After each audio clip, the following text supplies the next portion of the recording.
Pour la classe du Srimad Bhagavatam, aujourd'hui nous allons commencer un nouveau chapitre intitulé La punition de Kali, chapitre 17.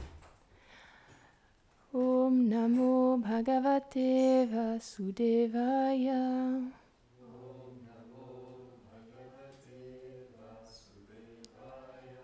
Om Namo Bhagavate Vasudevaya.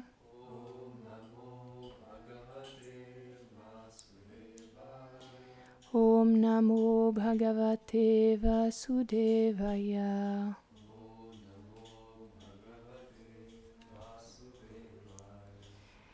Sutta Uvacha Tatra Gomitunam Raja Hanya Manam Anatavat Dandahastam Cha Vrishalam Dadri Shinri Palanchanam. Sutta dit: Là, le roi vit un Shudra habillé comme un roi, frappant une vache et un taureau sans protection avec une masse. Commentaire. Srila Vishwanath Chakravarti Thakur dit: Dans le 17e chapitre, des questions et des réponses sont échangées entre Parikshit et Dharma, et la punition et la miséricorde reçues par Kali sont décrites. Le mot Hanyamanam signifie frappant. Le Shudra portait les marques d'un roi, ce qui brisait les traditions suivies dans les âges de Satya, de Treta et de Dvapara. Dans les âges passés, ceux qui occupaient les postes de dirigeants possédaient les qualités appropriées. Ils étaient de grands dévots du Seigneur à l'image de Yudhishthir. Ils étaient dépourvus de but égoïste et acceptaient cette tâche en vue de servir le Seigneur. Aussi traitaient-ils les citoyens et géraient-ils les affaires du royaume d'une manière à ce que tous trouvent le bonheur et la satisfaction. Cette chose était possible car par leur exemple, les gens adhéraient à leurs devoirs prescrits dans les Écritures. Or, avec l'apparition de l'âge de Kali, Parikshit vit pour la première fois un Shudra vêtu d'un habit royal, une personne dépourvue de qualités dévotionnelles et emplie de désirs pour le pouvoir et le gain. Tel est l'un des symptômes de cet âge. C'est pourquoi nous voyons aujourd'hui des dirigeants non qualifiés accéder au pouvoir. Ils exploitent les vaches et les bœufs qui sont laissés sans protection par les Vaishyas, les éleveurs, qui les amènent à l'abattoir.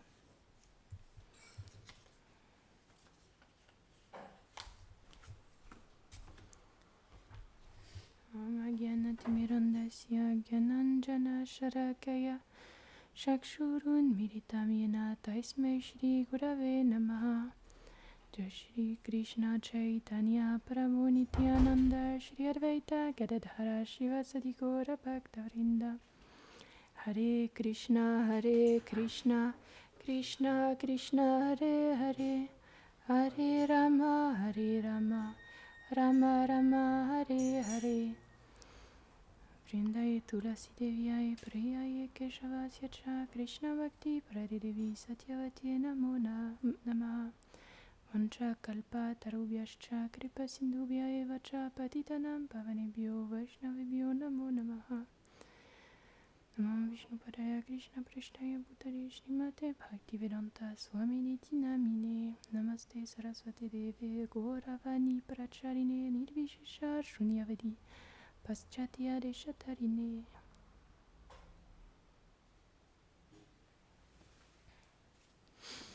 Donc, je vais relire le verset, juste pour me le remettre dans la tête. Sutta dit: Là, le roi vit un Shudra habillé comme un roi, frappant une vache et un taureau sans protection avec une masse. Donc, ici, c'est un endroit marquant dans l'histoire, parce que c'est l'âge de Kali qui commence. C'est Parikshit, il voit donc ce Shudra déguisé en roi, alors que dans les âges passés, il y avait les 4 ordres sociaux, donc les serviteurs, les éleveurs et les commerçants, les guerriers et les dirigeants politiques, et après il y avait aussi les prêtres, les sages. Et selon les qualités de chacun, les personnes, selon leurs qualités, étaient dans différents ordres sociaux et ils pouvaient servir le Seigneur à travers leurs qualités de cette manière, en fait, à travers le dharma.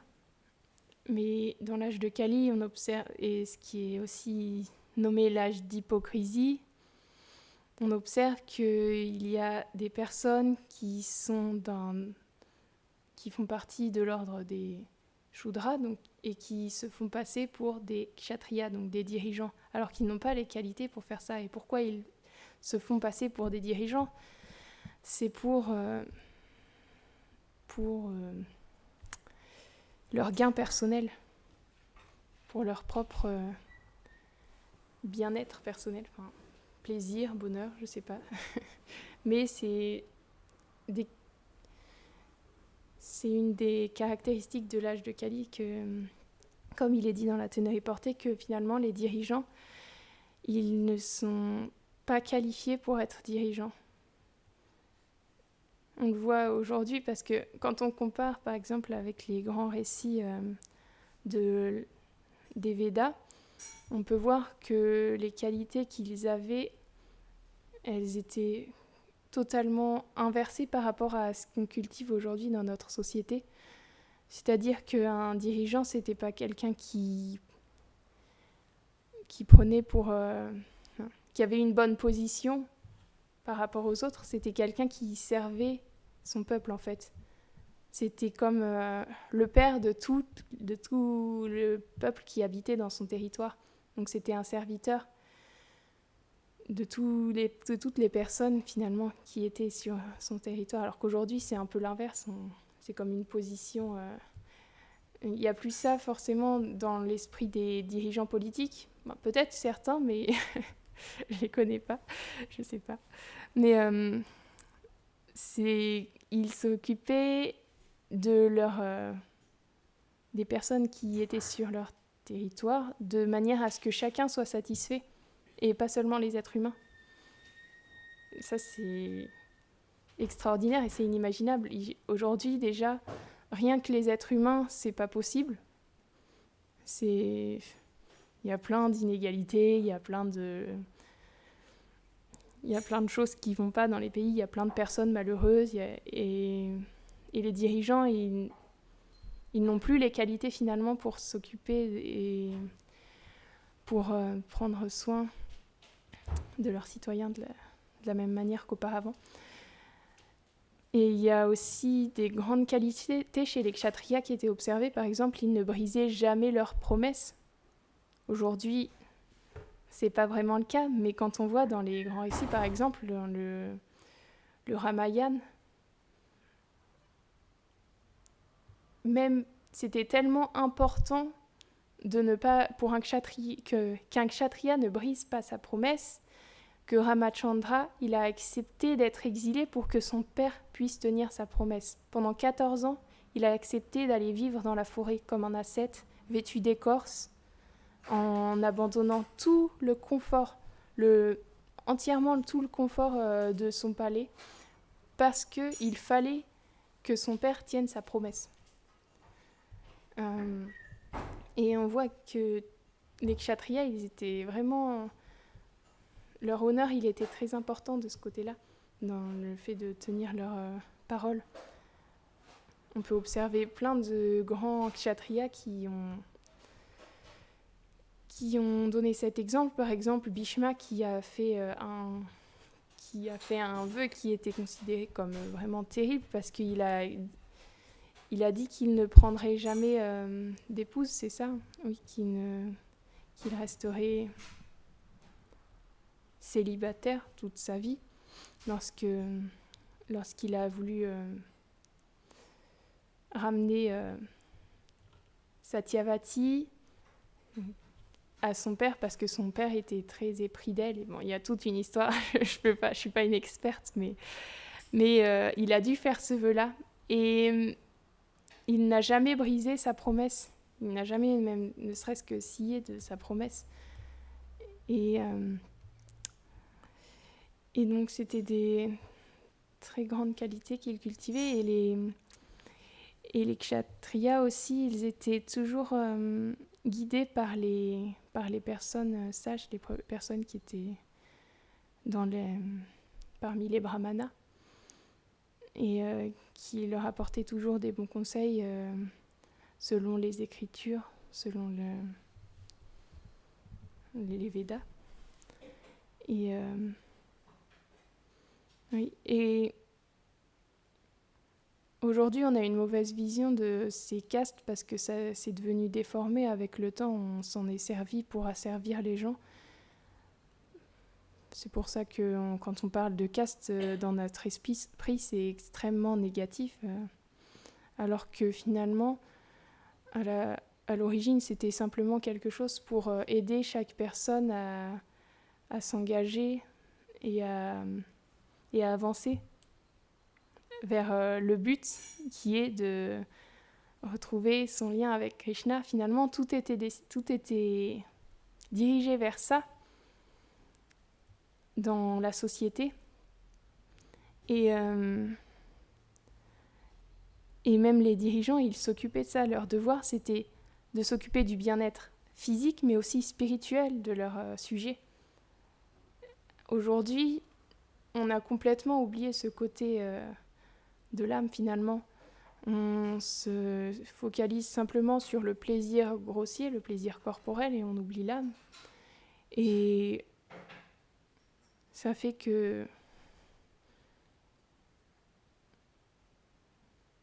qu'on cherche toujours encore et encore des nouvelles manières de se satisfaire, mais finalement on est de plus en plus perdu.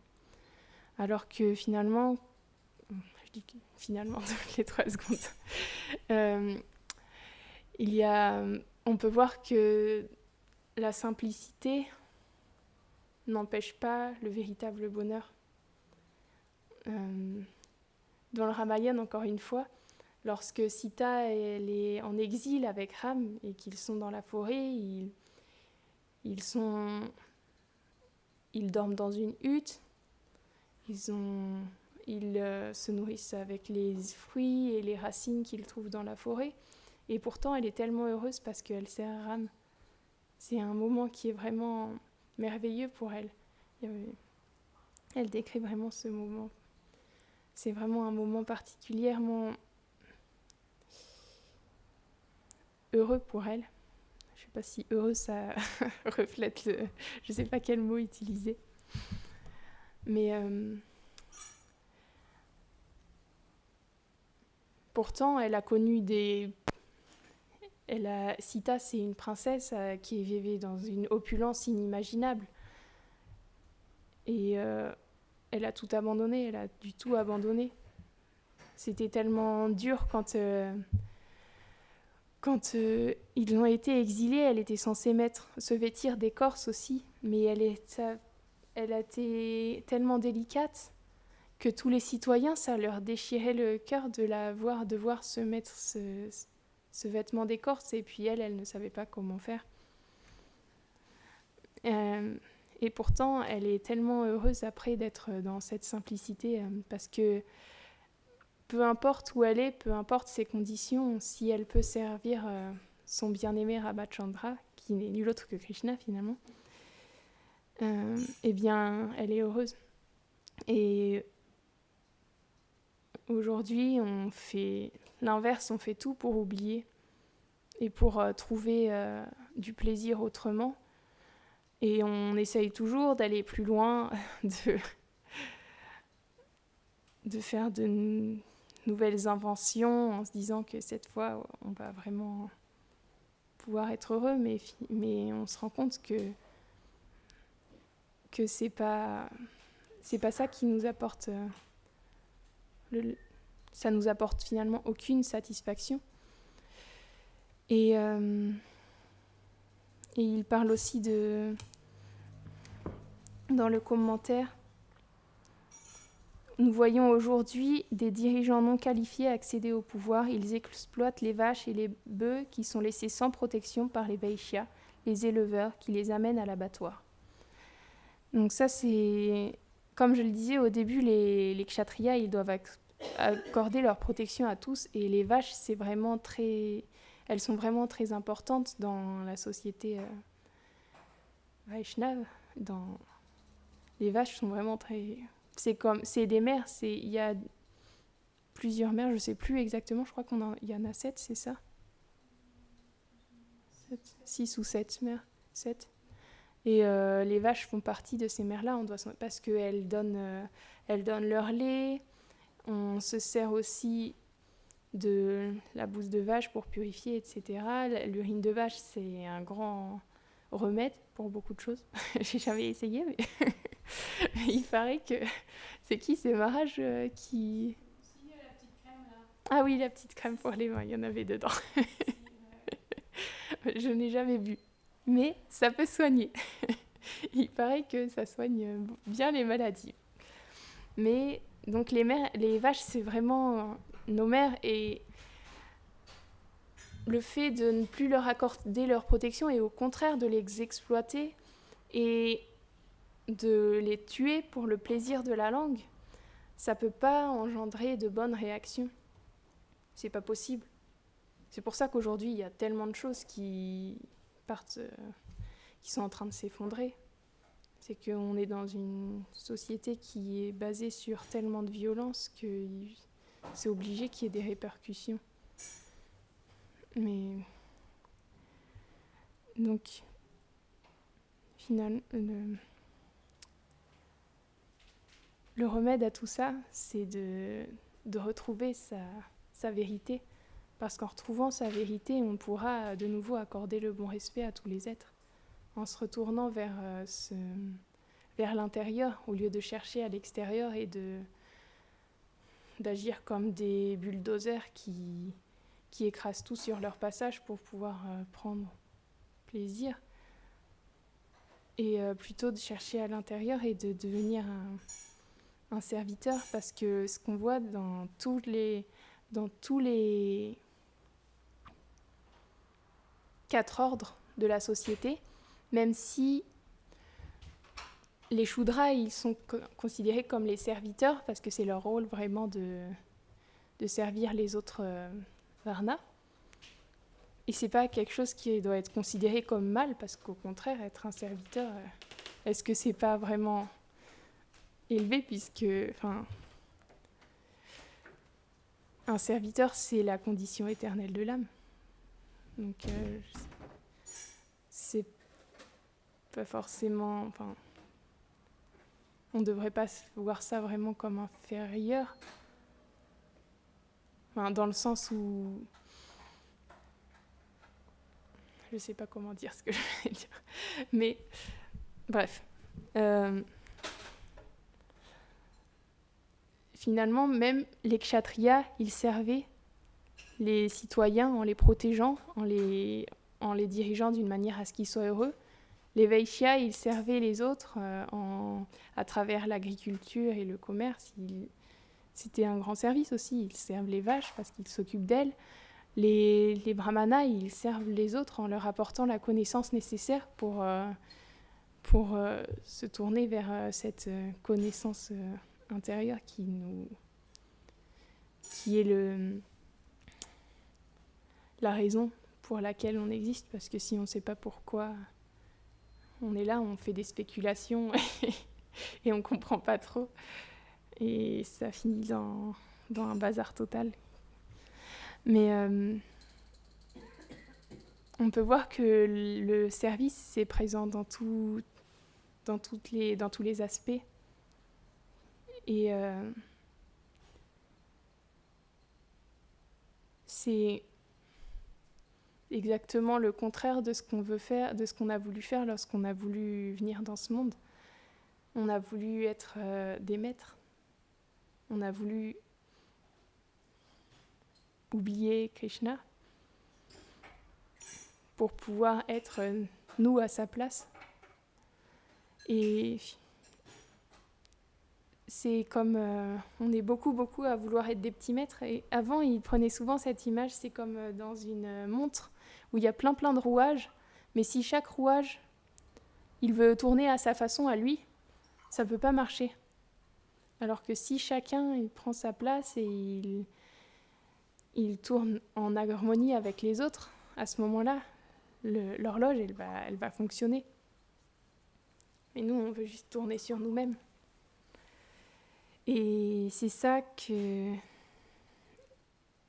qu'on apprend à changer jour après jour ou en étudiant les Écritures à travers la miséricorde des Vaishnavas et en s'associant avec les Vaishnavas et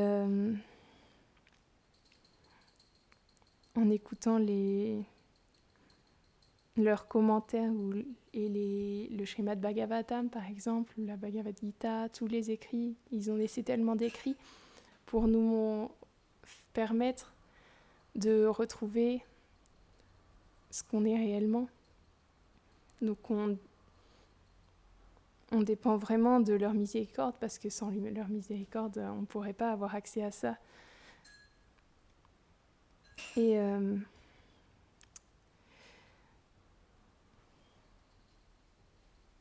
c'est tellement élevé, tellement inconcevable pour une âme conditionnée dans ce monde de pouvoir ne plus rien vouloir pour soi-même et simplement être dédié entièrement, totalement au simple plaisir de Krishna. Même respirer pour lui, parce que c'est ça qui est décrit, c'est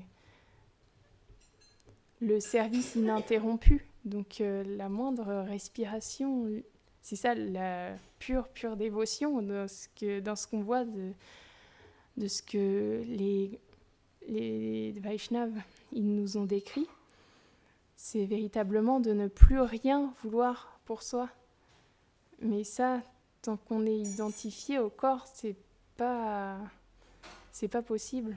Donc c'est pour ça qu'on a besoin absolument de leur miséricorde pour qu'ils nous permettent pour qu'ils viennent nous chercher, parce que dans notre état actuel, on peut pas accéder à ce service totalement dédié. Mais par contre, on peut cultiver jour après jour un plus grand désir de développer ce service à travers leurs écrits, leurs associations et à travers les classes qu'ils font, etc. Et à ce moment-là, si on développe une vraie avidité, alors on attirera certainement leur miséricorde. Donc voilà. Merci de m'avoir permis de partager un peu avec vous. Srimad Bhagavatam Ki Jai.